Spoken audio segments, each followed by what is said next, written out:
शाबान खत्म होने को है और रमजान दरवाजे पर दस्तक दे रहा है। क्या तुम रमजान के आने से खुश तो नहीं? क्या तुम मुझे उतना ही याद करोगे जितना मैं तुम्हें याद करूंगा? आओ मैं तुम्हें नसीहत करता हूँ। देखो कि रमजान में बहुत ज्यादा नेक न बन जाना कि नमाज तिलावत और नमाज शब के पाबंद बन जाओ। सुनो दिन में रोजा रखना तो रात में खूब हल्ला गुल्ला करना। इसमें क्या अच्छाई है कि अफ्तार के बाद भी अपने आप को इबादत से हलकान करो। अफ्तार के बाद अपना वक्त दोस्तों के साथ गुजारो, मार्केटों में जाओ। रमजान तो घूमने फिरने और शॉपिंग करने के लिए बेहतरीन मौका है।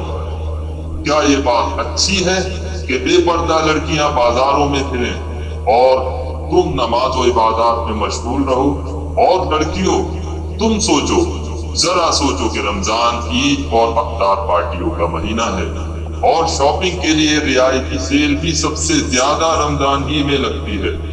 रमजान के बाद जब मैं वापस आऊं तो ऐसा ना हो कि तुम पक्के मोमिन बन चुके हो। समझ गए? अच्छा, तो अब मैं चलता हूँ। ईद के बाद मुलाकात होगी।